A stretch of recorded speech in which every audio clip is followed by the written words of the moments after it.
Hi guys and welcome to another episode of Moving On Up on Football Manager 2017, and today's episode is the season review episode. Well, it's the second episode of today as well. If you haven't seen today's earlier episode, which was the last game of the season against Paris Saint-Germain, go back and watch that now.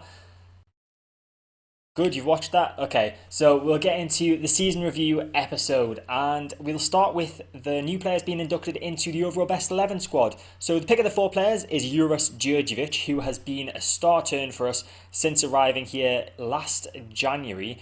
I can't believe it's been that long. He's been here a season and a half now. Yeah, season and a half. He has been unfortunate this season, however, with injuries. He was quite prolific for us last season, but injuries seem to have knocked his ability a little bit, which is to be expected when he's been out for as long as he was this season. Other players inducted: Remy Walter gets inducted into the first team, which is nice to see. Completely deserves that with the number of man of the match awards that he gets. And then Greg Cunningham and Olivier Biscagli have been inducted into the substitutes bench. As for the end of season awards, Fans Player of the Season goes to Remy Walter. He got 37% of the vote. Second place was Juris Djurdjevic with 28% of the vote, despite the fact that he was injured for a lot of the season. And third place was Wyland Cyprian with 22% of the vote. Goal of the season goes to Clayton. I would have showed you Clayton's goal of the season, but it doesn't appear to be working properly for me. So we'll move on to the next award, which is Signing of the Season. That award goes to Leonardo Bertoni, which is a surprise to me, for the signing in the January window for 1.27 million. I didn't think he'd played that well, but apparently he has. Young Player of the Season award goes to Remy Walter. I'd say that's deserved, except for the fact that, is he really a young player? He's 24, is that really young? And looking at the stats, so top goal scorer was Juris Djurdjevic with 12 goals. Remy Walter with the highest average rating of 7.3. Most assists goes to Remy Walter with 11. Best pass completion is Paulin Puel with 91%. Most Player of the Match awards is Juris Djurdjevic with 7. Most yellow cards are Dalba and Johan Andre, both on 11. That's the two fullbacks. And then most red cards, Leonardo Bertoni. Despite the fact that he only signed in January, he managed to get himself 2 red cards and somehow was voted as signing of the season.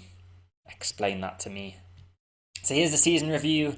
Yahoo Sport say that we've been expected to claim a continental qualification spot, but we're only able to muster a disappointing top half finish, which is very true. We finished 8th in League 1, lost in the second knockout round of the Europa League to Roma, lost in the 10th round of the Coupe de France to FC Lorient, and lost in the semi-final of the Coupe de la Ligue to SC Bastia. Not the best of seasons, a nice little run in the Europa League, which probably made us suffer in the rest of the competitions if I was to be truthful.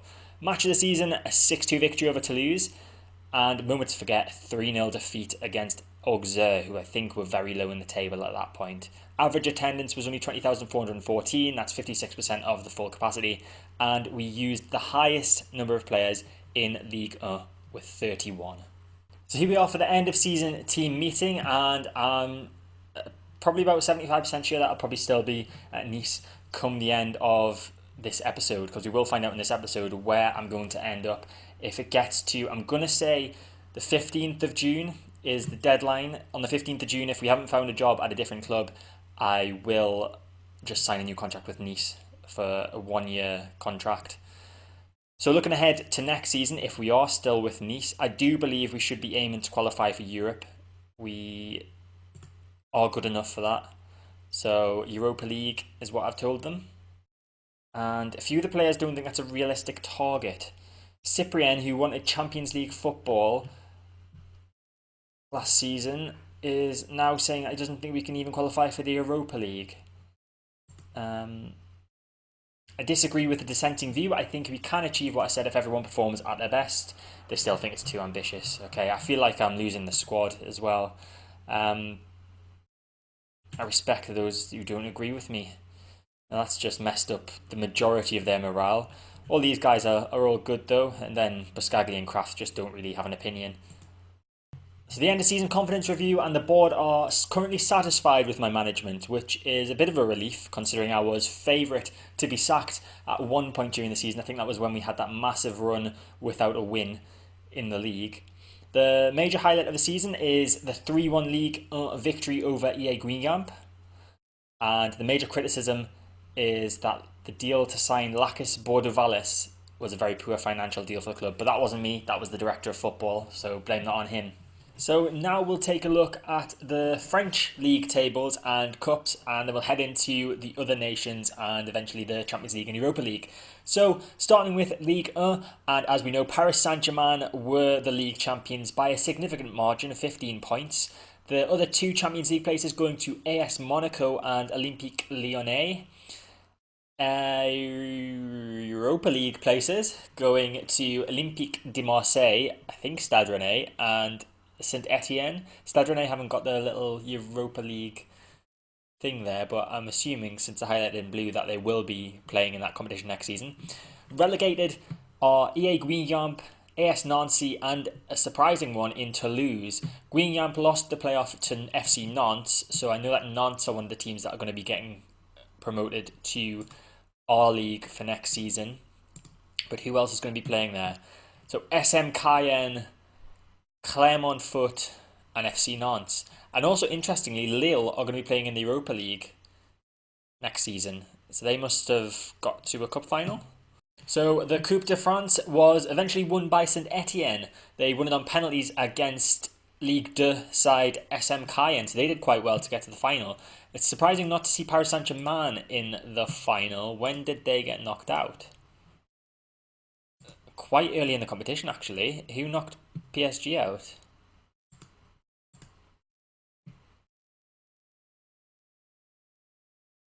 They were knocked out by a French amateur team. What on earth? I was going to say, surely they didn't play a full-strength team. They didn't. They played a weakened team, which kind of explains it. But they lost 2-1 against Bergerac Perigord, who then ironically got beaten by Paris Saint-Germain's city rivals Paris FC in the 11th round. The Coupe de la Ligue was in fact won by Lille of Ligue 2, so the Ligue 2 sides had a pretty good time this season in cup competitions. They beat Bastia 2-0 in the final. And the Trophée des Champions, which I think is the equivalent of the Community Shield, was won by Paris Saint-Germain 2-0 against Stade Rennais.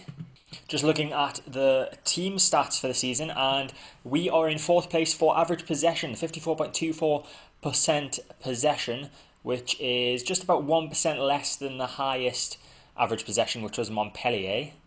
We came 3rd in the pass completion ratio with 81%. Montpellier again won this one with 84%. We also came 2nd in the most fouls made, so we were quite a dirty team this season. 552 fouls made. Not as many as Marseille. They had 8 more than us. And that's pretty much all of the team stats that we appear in. So we'll take a look at the player stats, see if we appear in any of those. So Johan Cardinal is in fact 4th in the least conceded table, only conceding 36 this season. If you remember, he was injured for part of the season, so that's probably got something to do with it. Eliwan is 3rd in the shots on target category, getting 60% of his shots on target, which is pretty good, just trailing behind Lyon's Alexandre Lacazette and Montpellier's Casimir Ninga. So now we'll take a look around the rest of the top nations in Europe. So in the Premier League, Arsenal are champions, 7 points clear from Manchester City, who finished in 2nd. They got Champions League place, as well as Manchester United and Tottenham. In the Europa League spots, Chelsea, Crystal Palace, and Liverpool. And relegated from the Premier League season was Sunderland, Hull, and Burnley. And in the Bundesliga, Bayern continued their dominance, winning only on goal difference over Dortmund. A goal difference of 8 more than Dortmund meant that the title goes to Munich once again. Dortmund and Leverkusen getting the other Champions League spots. Schalke, Gladbach and Köln getting Europa League places for next season. And then relegated were Stuttgart, Mainz and SV Darmstadt 98. Over in Italy, it's much of the same, with Juve winning the league once again. 89 points. They are 17 points clear of 2nd place Roma, who get a Champions League spot alongside the 2 Milan teams. Nice to see them back in the Champions League places. Sassuolo and Lazio both get Europa League spots, and Napoli get a Champions League spot, which means they must have won a European competition, which is nice to see, although it's pretty sad to see my former club sitting in 10th in Serie A when they really should be battling for the title. But at least they're in the Champions League for next season. Relegated from Serie A are Udinese, FC Bari, and my former club from Football Manager 2016, Alessandria. They only got 9 points. They didn't win a game all season. 9 draws. I'm sure if I was in charge of them, I would have been able to do much better. That's coming from a man that could only get them into Serie B in his Football Manager 2016 save. And finally, over in Spain, we have new champions. Atletico Madrid finish top of the table, 4 points clear from second place Barcelona. Real Madrid in third, on level on points with Barcelona, but with a 10-goal worse goal difference. And at the final European Cup, where am I living? The 80s? Champions League spot goes to Athletic Bilbao. Europa League spots this season for Villarreal, Valencia and Celta Vigo. And relegated from La Liga are Real Sporting Gijón, Levante and Granada. Now let's take a look at the European competitions, and we'll start off with the Super Cup. So Tottenham beat Manchester United in an all-English Super Cup final, 3-1 at Lillekulä Stadium in Tallinn. In the Europa League, Napoli did in fact win. That's how they're in the Champions League for next season. They beat Liverpool 1-0 at Dortmund. And in the Champions League final, it was a repeat of the Super Cup final, and it was a repeat of the same team winning. Tottenham beating Manchester United 4-2 after extra time at the Santiago Bernabeu in Madrid. So looking ahead to next season and looking at the jobs that are available, I'm probably, it's the 9th of June, I said I'd wait until the 15th of June, so I will do that, but it's looking likely that I'm going to just ask the board to give me another contract. I hope they do, because I really don't want to go to any of these teams that are available. Also, there seems to be some interest developing in Uros Djurdjevic, which I'm not very comfortable with. Hamburg of the Bundesliga are wanting him in a deal which could be worth apparently 13.5 million. I would want at least 25 for him. He's valued at 12.25. He's a key player. An interesting award for one of our players, Ricardo Barros, our striker, has won the Croatian First Division top goal scorer with 19 goals. In a similar vein to how Uros Djurdjevic won the Serbian top goal scorer award last season despite only playing half the season, Barros has done the same thing. We have received a transfer offer for one of our players, Albert Rafatraniana. I'm going to reject it because he is going to be a rotation player for us this season. So the day has arrived. It's the 15th of June, the day that I said I would make my decision on whether I'll be staying at Nice or whether I'll be leaving. And judging by the teams that are available to manage, I'm going to be staying. So we'll go into the boardroom now and hopefully the option's going to be there. I haven't checked.